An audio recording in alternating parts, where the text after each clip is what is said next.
Participate ಮಾಡ್ಬೋದು. Thank you. ಒಂದು ನಿಮಿಷ ಸರ್.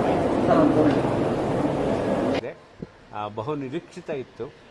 ಬಹಳ ವರ್ಷಗಳಿಂದ ಒಳ್ಳೆಯ ಸ್ಥಾನಗಳನ್ನು ತಗೊಳ್ತಾ ಇದ್ವಿ. ಅದರ ಸೆಕೆಂಡ್ ರ್ಯಾಂಕ್ ಫಸ್ಟ್ ಟೈಮ್ ಬಂದಿರೋದು ಕರ್ನಾಟಕ ಸ್ಟೇಟ್ಗೆ. ತುಂಬ ಪರಿಶ್ರಮ ಹಾಕಿ ನಮ್ಮ ಎಲ್ಲ ಲೆಕ್ಚರರ್ಸು ಮತ್ತು ಸ್ಟಾಫ್ ಮೆಂಬರ್ಸ್ ಕೆಲಸ ಮಾಡಿದ್ದಕ್ಕೆ ಉತ್ತಮವಾದಂತಹ ಫಲಿತಾಂಶ ನಮಗೆ ದೊರಕಿದೆ. ಈ ವಿದ್ಯಾರ್ಥಿನಿ ಮೂಲಕ ದೊರಕಿದೆ ಮತ್ತು ಹಲವಾರು ವಿದ್ಯಾರ್ಥಿಗಳು ಉತ್ತಮ ಫಲಿತಾಂಶವನ್ನು ತಗೊಳ್ತಾ ಇದ್ದಾರೆ ಅಂತ ಹೇಳೋದಕ್ಕೆ ತುಂಬ ಸಂತೋಷ ಆಗುತ್ತೆ. ಸರ್, ಎಮ್ ಕಾಲೇಜ್ ವರ್ಷದಿಂದ ವರ್ಷಕ್ಕೆ ಒಳ್ಳೆ ರ್ಯಾಂಕಿಂಗ್ ಕೊಡ್ತಾ ಇದೆ. ನೀಟಲ್ಲಿ ಆಗಿರ್ಬೋದು, ಇದರಲ್ಲಾಗಿರ್ಬೋದು, PUCಯಲ್ಲಿ ಆಗಿರ್ಬೋದು. ಏನು ಹೇಳಕ್ಕೆ ಬಯಸ್ತೀರಿ ಅಂತ? ಸರ್, ಇದೆಲ್ಲದನ್ನು ನಮ್ಮ ಎಲ್ಲ ಲೆಕ್ಚರರ್ಸ್ ಮತ್ತು ಸ್ಟಾಫ್ ಮೆಂಬರ್ಸ್ ಪರಿಶ್ರಮದ ಫಲ ಮತ್ತು ವಿದ್ಯಾರ್ಥಿಗಳ ಪರಿಶ್ರಮದ ಫಲ ಹಾಗೆ ಅಂತ ಹೇಳ್ತೀನಿ. ಕಳೆದ ವರ್ಷ 550 ಮೆಂಬರ್ಸಿಗೆ ಮೆಡಿಕಲ್ ಸೀಟ್ ಸಿಕ್ಕಿತ್ತು ನಮ್ಮ ಒಂದೇ ಸಂಸ್ಥೆಯಿಂದ. ಅದೇ ರೀತಿ ಒಳ್ಳೆಯ ಫಲಿತಾಂಶ ಕೊಡಲಿಕ್ಕೆ ಎಲ್ಲರೂ ಒಂದಾಗಿ, ಒಂದು ಯೂನಿಟ್ ಆಗಿ, ಒಂದು ಗ್ರೂಪ್ ಆಗಿ ವರ್ಕ್ ಮಾಡ್ತಾ ಇರುವುದು ಈ ಒಂದು ಫಲಿತಾಂಶದ ಫಲ ಹಾಗೆ ಅಂತ ನಾನು ಅನ್ಕೊಳ್ತೀನಿ. ಅವರು CET ಉತ್ತಮ ರ್ಯಾಂಕ್ ಪಡೆದಿದ್ದಾರೆ, ನೀಟ್ ಪ್ರಿಪೇರ್ ಆಗಬೇಕಂತಂದ್ರೆ ಅವ್ರಿಗೆ ಯಾವ ರೀತಿ ಪ್ರೋತ್ಸಾಹ ಇರುತ್ತೆ ಆಡಳಿತ ಮಂಡಳಿ ವತಿಯಿಂದ? ಸರ್, ಖಂಡಿತವಾಗಿ ಈಗಾಗಲೇ ನಾವು ನೀಟಿಗೆ ಅವರಿಗೆ ರೀನೀಟ್ ಪ್ರೋಗ್ರಾಮ್ ಆಗ್ತಾ ಇದೆಯಲ್ಲ ಈಗ, ಅದಕ್ಕೂ ಸಹ ಎಲ್ಲರನ್ನು ಕರೆಸ್ಕೊಂಡು ನಾವು ಟ್ರೈನಿಂಗ್ ಕೊಡ್ತಾ ಇದ್ದೀವಿ. ಮತ್ತು ಈ ಎಕ್ಸಾಮ್ ಹಿಂದಿನ ದಿನದವರೆಗೂ ಸಹ ಅವರಿಗೆ ಏನು ಟ್ರೈನಿಂಗ್ ಕೊಡಬೇಕು ಅದೆಲ್ಲ ಟ್ರೈನಿಂಗನ್ನು ನಮ್ಮ ಕಾಲೇಜಿಂದ ಕೊಡ್ತಾ ಇದ್ದೀವಿ. ಭಾಳಷ್ಟು ಜನ ಹಾಸ್ಟೆಲಲ್ಲೂ ಬಂದಿದ್ದಾರೆ ಮತ್ತು ಭಾಳಷ್ಟು ಜನ ಡೇ ಸ್ಕಾಲರ್ ಸಹ ಅಟೆಂಡ್ ಆಗ್ತಾ ಇದ್ದಾರೆ. ಹಾಗಾಗಿ ನಮ್ಮ ಜವಾಬ್ದಾರಿ ಎಕ್ಸಾಮಿನೇಷನ್ ಹಿಂದಿನ ದಿನದವರೆಗೂ ಇದೆ ಅನ್ನುವಂತಹದನ್ನು ನಾವು ಅರಿತುಕೊಂಡು ಅದನ್ನು ಮಾಡ್ತಾ ಇದ್ದೀವಿ ಸರ್.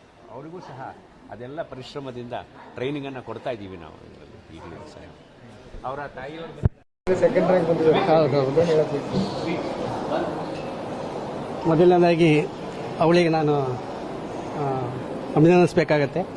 ಎರಡನೇದಾಗಿ ಅವರ ಎಲ್ಲ ಟೀಚರ್ಸಿಗೆ ನಾನು ಅಭಿನಂದಿಸಬೇಕಾಗತ್ತೆ ಮತ್ತು ಕಾಲೇಜ್ ಮ್ಯಾನೇಜ್ಮೆಂಟನ್ನು ಅಭಿನಂದಿಸಬೇಕಾಗತ್ತೆ. ಪ್ರತಿಯೊಂದು ಹಂತದಲ್ಲೂ ಅವರ ಎಲ್ಲ ಸರುಗಳು, ಒಬ್ಬರು ಅಂತಲ್ಲ, ಪ್ರತಿಯೊಬ್ಬರು ಸರುಗಳು ಅವಳು ಎಲ್ಲೆಲ್ಲಿ ತಪ್ಪು ಮಾಡ್ತಾಳೆ ಪ್ರತಿಯೊಂದನ್ನು ತಿದ್ಕೊಂಡು ಇವಳು ಫೋನ್ ಮಾಡೋಳು. ಮತ್ತು ಅವರು ಪ್ರತಿಯೊಂದು ಒಂದೊಂದು ತಪ್ಪಿದ್ದನ್ನು ಅವರೆಲ್ಲ ತಿದ್ದುತ್ತಾ ಇದ್ದರು. ಹಾಗಾಗಿ ಇವತ್ತು ಏನೊಂದು ಅವಳು ರ್ಯಾಂಕ್ ಗಳಿಸಿದ್ದಾಳೆ ಅದೆಲ್ಲ ಈ ಕಾಲೇಜಿಗೆ ನಾನು ಕೊಡಕ್ಕೆ ಬಯಸ್ತೀನಿ. ನೀಟಿಗೂ ಪ್ರಿಪೇರ್ ಆಗ್ತದೆ, ನೀಟಲ್ಲೂ ಇದೇ ರೀತಿ ರ್ಯಾಂಕಿಂಗ್ ಬರುತ್ತೆ. ನಾನು ಅದು ಬಯಸ್ತಾ ಇದ್ದೀನಿ.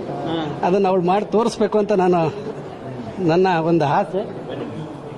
ಮಾಡ್ತಾರೆ. 4 ವಿಭಾಗಗಳಲ್ಲಿ ಸೆಕೆಂಡ್ ರ್ಯಾಂಕ್ ಬಂದಿದ್ದಾರೆ ಸರ್. ಯೋಗ, ನ್ಯಾಚುರೋಪತಿ, ಯಾವ ರೀತಿ ನಿಮ್ಮ ಗೈಡೆನ್ಸ್ ಯಾವ ರೀತಿ ಇರ್ತಿತ್ತು? ಅವ್ರು ಯಾವ ರೀತಿ?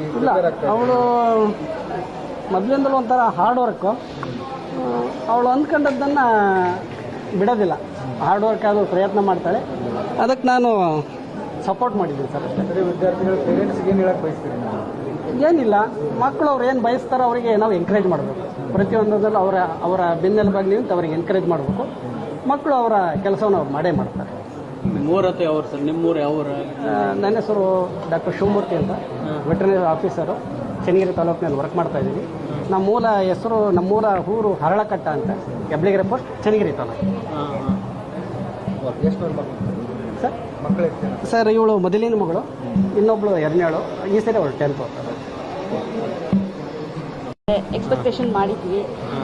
ಕಾಲೇಜ್ನವ್ರಿಗೆ ಇವಳು ಎಷ್ಟೋ ಮಾರ್ಕ್ಸ್ ತೆಗಿಲಿಕ್ಕೆ ಕಾಲೇಜ್ನಲ್ಲಿ ಫಸ್ಟ್ ಥ್ಯಾಂಕ್ಸ್ ಹೇಳ್ತೀನಿ, ಲೆಕ್ಚರ್ಸಿಗೆ ಥ್ಯಾಂಕ್ಸ್ ಹೇಳ್ತೀನಿ. ತುಂಬ ಸಪೋರ್ಟ್ ಅಂದರೆ ತುಂಬ ಸಪೋರ್ಟ್ ಮಾಡಿದ್ವಿ ಸರ್. ಈ ಒಂದು ಹಂತದಲ್ಲೂ ತುಂಬ ಸಪೋರ್ಟ್ ಮಾಡಿದ್ವಿ. ಹೌದು ಸರ್, ತುಂಬ ಖುಷಿ ಆಯಿತು. ಎಕ್ಸ್ಪೆಕ್ಟೇಷನ್ ಮಾಡಿದ್ವಿ ಸರ್. ಭಾಳ ಓದ್ತಾಳೆ. ಎಷ್ಟು ಗಂಟೆ ಓದ್ತಾಳೆ ನಿನ್ನ ಪ್ರಕಾರ? 7 ಗಂಟೆ ಓದ್ತಾಳೆ ಸರ್. ಓದ್ತಾಳೆ. ಹಾರ್ಡ್ ವರ್ಕರೇ. ಹಾಂ ಸರ್, ಡಾಕ್ಟರ್ ಮಾಡಿ. ಹೌದು ಸರ್, ಹೌದು.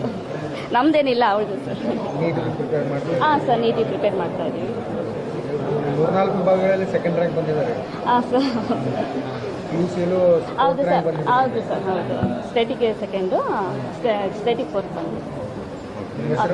ನನ್ನ ಹೆಸರು ನವೀನಾ.